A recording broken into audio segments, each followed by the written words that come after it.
চাকরি হারানোর বেদনায় যখন রাজ্যের হাজার হাজার শিক্ষক ও তার পরিবারে চলছে চরম হতাশা, তখন একটি হাই স্কুলে প্রতিষ্ঠা দিবস উদযাপনের নামে চলছে উল্লাস। ভাবা যায়, চাকরি হারানো শিক্ষক শিক্ষিকা সম্প্রদায় যদি তাদেরই সহকর্মীদের কাছ থেকে সহমর্মিতার আচরণ না পায়, তাহলে তারা এই দুর্দিনে কাকে নিজেদের মনের কথা বলবে? পশ্চিমবঙ্গের শিক্ষাক্ষেত্রে নেমে এসেছে এক অভূতপূর্ব সংকট। বৃহস্পতিবার ভারতের সর্বোচ্চ আদালত সুপ্রিম কোর্টের রায়ে বাতিল হলো 26,000 শিক্ষকের চাকরি। চারিদিকে যেন শোকের ছায়া নেমে এসেছে।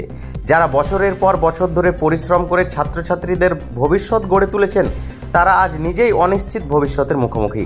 এই মর্মান্তিক ঘটনার পর চাকরিহারা শিক্ষক শিক্ষিকাদের পরিবার পরিজনদের কান্নায় ভারী হয়ে উঠেছে রাজ্যের বাতাস। কোথাও তাদের জন্য সহানুভূতির ভাষা, কোথাও তাদের জন্য একচিলতে সমবেদনা, কিন্তু এরই মধ্যে কোথাও কোথাও চলছে উদযাপন, যা রীতিমতো এক নির্মম পরিহাসের জন্ম দিয়েছে। গতকাল শুক্রবার যেখানে রাজ্যের হাজার হাজার পরিবার এক অসহনীয় দুঃখের মধ্যে দিন কাটাচ্ছে, সেখানে মুর্শিদাবাদের হাসানপুর রাজেশ্বরী বিদ্যাপীঠে পালিত হচ্ছে 77তম প্রতিষ্ঠা দিবস। গানের তালে তালে চলছে চটুল নৃত্য ও অন্যান্য সাংস্কৃতিক অনুষ্ঠান। অথচ এই বিদ্যালয়ে 2016 সালের শিক্ষক নিয়োগের অন্তর্ভুক্ত 8 জন শিক্ষক শিক্ষিকার চাকরি বাতিল হয়েছে। তাদের জীবনের চরম দুর্দিনেও যেন কোনো করুণার ছায়া পড়ল না বিদ্যালয় কর্তৃপক্ষের চোখে। শিক্ষকদের দুঃখ দুর্দশা উপেক্ষা করেই চলছে আনন্দ উৎসব। এই ঘটনাকে কেন্দ্র করে বিদ্যাপীঠের প্রধান শিক্ষক আজিজুল হকের ভূমিকাও নিয়েও প্রশ্ন উঠছে। যখন গোটা রাজ্যে শিক্ষকদের চাকরি হারানোর যন্ত্রণায় হাহাকার উঠছে, তখন কিভাবে একটি বিদ্যালয়ে আনন্দ উৎসব চলতে পারে? এই প্রশ্ন তুলেছেন অনেকেই। এমনকি আমন্ত্রিত ব্যক্তিদেরও অনেকেই তীব্র ধিক্কার জানিয়ে এই অনুষ্ঠান যোগ না দিয়ে বয়কট করেছেন।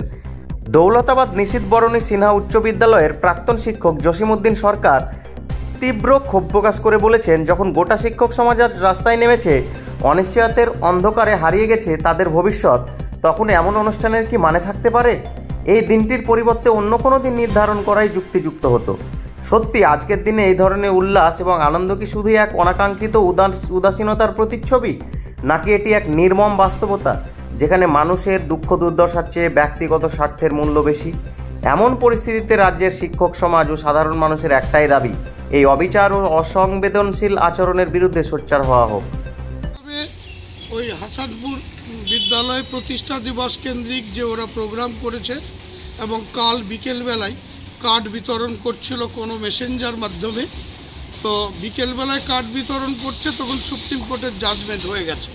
ফলে এটাও যেমন বেদনাদায়ক, আর একদিকে পশ্চিমবঙ্গের স্বর্ণপদকপ্রাপ্ত শিক্ষিকাও যখন রাস্তায় কাঁদছে চাকরি হারিয়ে, তখন হাসানপুরের আমি একজন প্রাক্তন ছাত্র, সেখান থেকে লেখাপড়া শিখে এসে শিক্ষকতার কাজে আমি লিপ্ত থেকেছি। আমি খুবই স্তম্ভিত যে এই রকমের অনুষ্ঠান কেন বাতিল করা হয়নি, এবং এটা একদম সমীচীন হচ্ছে না ওই প্রোগ্রামটা ওদের আজকে পালন করা। এটা ভবিষ্যতে যে কোনো সময়তে একটা সময় মতো করে নেওয়া যেতে পারত।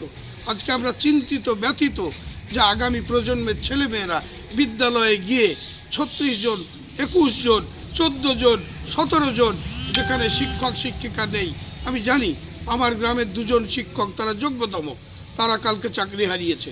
একজন রানীতলা হাই স্কুলের, সেখানে একসঙ্গে 17 জন শিক্ষক শিক্ষিকার চাকরি গেল। তাহলে সেই বিদ্যালয়ের ছেলেমেয়েরা পড়াশোনা হবে কী করে? আর সেখানে কোনো স্কুল যদি আজকে নাচ গানের অনুষ্ঠান রাখে, এবং ওই বিদ্যালয়ে যারা 8 জন চাকরি হারিয়েছে, আমি অনেককে চিনি। আমার দৌলতাবাদের শামিমা খাতুন, সে আমার খুব স্নেহধন্যা, সেও চাকরি হারিয়েছে। ওর সামনে গিয়ে ওকে সান্ত্বনা দেবার ভাষা আমি খুঁজে পাচ্ছি না।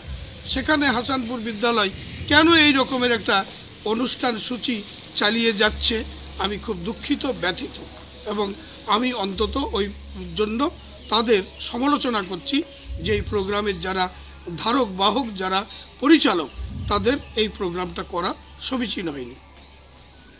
নাম পরিচয়টা? আমি জসিমউদ্দিন সরকার। আমি একজন পেশাগতভাবে শিক্ষক, আর আমি একজন ক্লাব পাঠাগার পরিচালনার মধ্য দিয়ে নিজেকে সমাজকর্মী হিসাবে আমি নিয়োজিত রাখি সর্বক্ষণ।